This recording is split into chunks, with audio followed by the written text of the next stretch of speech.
Hello everyone! Welcome back po muli sa aking YouTube channel. It's me, Maya Vlogs.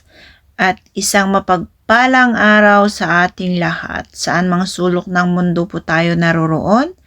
Ayan, sana po ay nasa mabuti po tayong kalagayan. So ayan, for today's video is galing po ito sa upload po ni Kalingap Mikoy. Ayan, sa hindi pa po nakapag-subscribe kay Kalingap Mikoy, ayan, mag-subscribe na po tayo. At huwag po nating kalimutang pindutin ang notification bell para updated po tayo sa kanilang mga uploads. Kasi sa ating panonood, ayan, marami po tayong matutulungan or marami pa po silang matutulungan na nangangailangan or kapos sa kanilang buhay, no? Hindi man tayo makatulong sa financial, pero sa panonood natin is malaking tulong na rin po para sa mga beneficiaries nila or para sa mga na-scout nila. And eto nga is yung pinangako po ni Kalingap Mikoy kina Alexis na higaan is ngayong araw na ito is kanilang dinala po. And mula ngayon is magkakaroon na sina Alexis ng magandang higaan at mas komportable. Hindi na po masakit sa likod at hindi na rin sila masyadong malalamigan, no? Kasi ano lang po, parang kawayan lang po yung kanilang higaan. So ayan, panoorin po natin yung video para mas malaman natin kung ano pa po yung kailangan sa bahay nila Alexis. Buti may ilaw. Yan. Actually, Alexis, kaya kami pumunta dito. Yung pinangako ko sa inyong higaan, dala na namin. Ayan na. Ito siya. Ano, ilagay na natin? Oo. Sige. Pasok ka na. Yep. May alam pa naman palang bagong English. Yep. Yep. Yep. Can I put there the foam inside? Lang, isabit nito. Yep. Yep.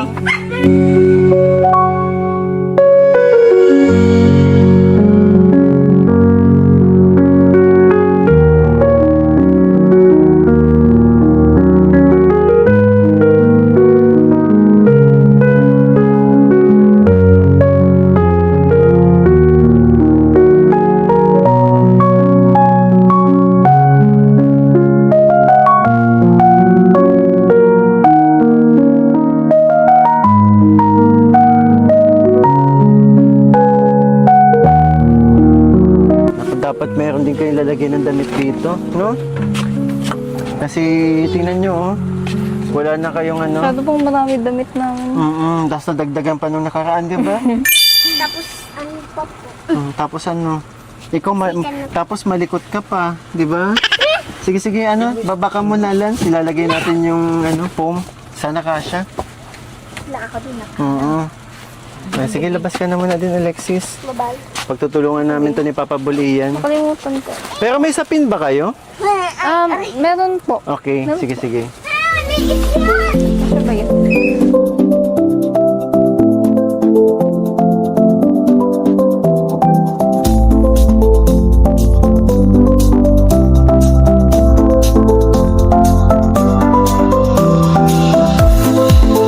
Sa mga hindi po nakakaalam, ito yung unang foam na binigay natin kay Nanay Fausta. Pero since, yun nga, binila natin ng pagpagan natin.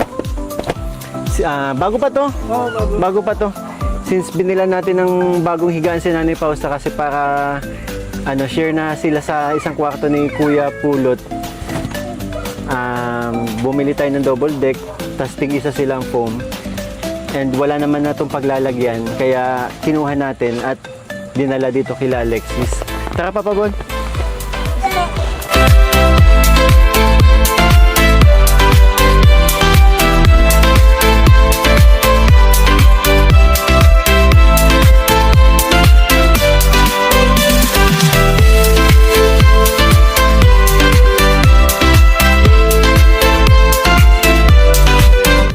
Ito pa yung ano dito.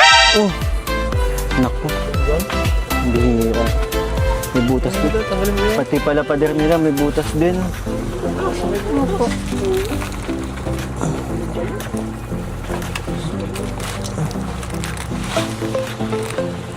Go!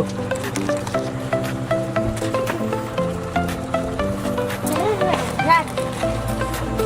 Lang lang. May tubig. Ayan. Dali. May tubig. Lalala dyan. Okay na siguro. May tubig lalala dyan. Ayan, dito. Cut. Hindi na mabababa. Tayo ka daw, Ian. Oh, yun. Ayun, no? Ito. Sino nagsabi? Bakit? Yan. Okay. So, ayun mga kalingap. Buti na lang nagkasya yung higaan and sumakto. Sumakto ito yung ano nila, oh, gilid ng ano. So, habang ano pa, at least meron na silang komportableng matutulugan, di ba? And Ano mo naman yun? mga kalingap, tingnan niyo yung una nila. Yung ano to, di ba? Ano ng mansanas? Yung Balat ng mansa. balat, nakabalot sa mansanas. Puro Ito pala yung una nila. Ito pala yung una nila. Ngayon ko lang napansin to. Grabe. Yung punta, damit. Tapos yung ano nila, yung pundan nila, damit lang. Ito pa yung kinababahala ko. Butas po yung ano nila. Paano na lang kung may ahas din, di ba? Pasukin sila. Grabe. Grabe itong mga una nila. Tawagin na natin yung ano. Grabe. Halika, tingnan nyo. May bago na kayo. Go, go. Akit ka. Ayan na, Catriona. May bago na kayong higaan. Ano, masaya ka? Sige, feel mo. Diba? O, diba? Masarap? Hindi na matigas yung higaan nyo? Grabe kayo, Alexis. Alam nyo ba ngayon ko lang nakita na ganito pala yung una na ginagamit ninyo? Kailan pa to? Matagal na to? Opo.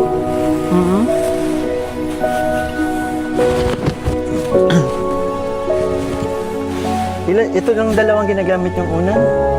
So yung ibang so bali tatlo, pero ilan kayo, di ba? Si mama nyo pa. Ganito kayo kung matulog, di ba? Opo. May sapin kayo, sapinan nyo ha. Tingnan mo yung ngiti ni Catriona, di ba? Hindi na masakit sa likod pag natutulog kayo. Pero maganda.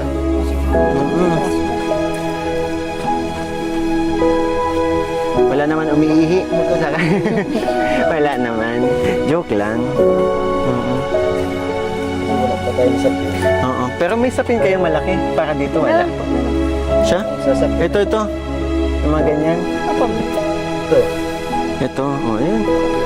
Wow, pink. Medyo maano. Tignan nyo. Butas-butas din yung ano nila. Oh. Ang daming kailangan. Ang dami nilang So, ayan guys, napanood natin yung video. Nailagay na nila yung foam, na set up na po nila yung foam. At syempre, yung mga bata ang sasaya. And nakita nyo yung unan nila is galing po sa yung mga, alam nyo yung foam na para sa mansanas. Ayun po yung nilagay nila sa unan nila. At damit po yung naging lagayan ng, yung ginawa nilang unan is yung nagtahi lang po sila ng damit, no?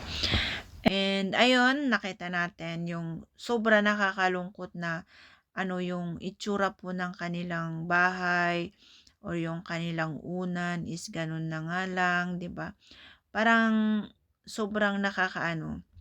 Pero hindi naman po 'yun yung dahilan na hindi na sila magpatuloy sa kanilang buhay, no? And sana po is meron din pong maawa or meron din pong makapagbigay ng tulong para sa kanila. And nakita nyo yung bahay is sobrang may butas na rin. Yung bahay nila is talagang masikip na talaga para sa kanila. So ayan, ito po ang isa pang problema is tungkol po sa lupa na kinatatayuan po ng kanilang bahay. Ayan, alamin po natin kung ano po yung kwento tungkol po dito sa lupa na kinatatayuan ng kanilang bahay. May habang kami sa tindahan kanina, may nalaman ako. Di ba sa inyo tong lupang to? Pero nabanggit nung nasa tindahan kanina na may nagbabayad na daw ng lupang to. So ibig sabihin mawawala na to sa inyo, tama ba? Alam mo yun? Hindi po. Ayun mga kalingap, bali siguro hindi lang alam ng mga bata pero ang alam nila sa kanila tong lupang to.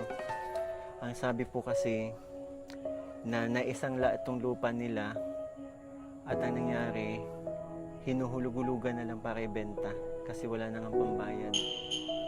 100,000 piso para dito sa lupa nito. Tapos sobrang sayang kasi ang ganda ng lupa nila eh. Ang ganda ng lupa nila pero yun ngayon nangyari. Siguro dapat makausap ko si Nanay Amor dito. Sa halagang 100,000 piso mawawala sa kanila yung lupang to na napakaganda. Nagkaroon na yata ng utang si Nanay Amor. Since hindi nga kayang bayaran, ang ginawa nung pinagkautangan niya, ito na lang yata yung naging pambayad. Yung the rest ay hinuhulug-hulugan na lang. Okay na sana to eh kasi madali kapag may ang maganda kasi kapag may lupa, madali sila mapapatayuan ng bahay. Tingnan mo, maliliit pa yung mga bata. Saan kayo pag kung sakaling mawala to sa inyong lupa? Saan kayo mapupunta? Saan kayo tutuloy? Nagdadalaga pa si Alexis, nagdadalaga na si Lance. Sige na ikaw na doon nagdadalaga. May binata ka. Pero, di ba?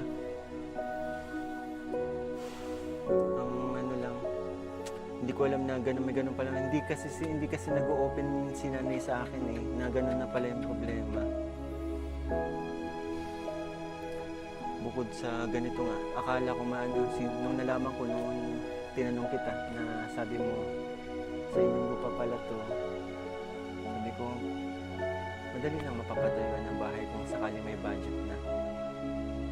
Pero ganito nga yung nangyari. Nalaman natin na mawala anytime pwede na mawala kung ang alam ko, konting-kunti na lang na halaga mababayaran na itong lupang to. Nagulat ka ba sa nalaman mo? Medyo po. Paano na lang kung sakali buti na, pasensya na kung sa akin mo nalaman. Wala ka palang alam sa sa sitwasyon ng kinatatayuan ng bahay ninyo na anytime pwedeng mawala sa inyo kapag hindi di ba? Anong reaction mo nung nalaman mo? Ewan ko rin po. Kasi bigla ko rin po naisip kung saan po kami pupunta kung nangyari yun. Nagulat po talaga ako nung nalaman ko yun. Wala din po kami kasing tutuluyan na iba pag nangyari yun. Nako.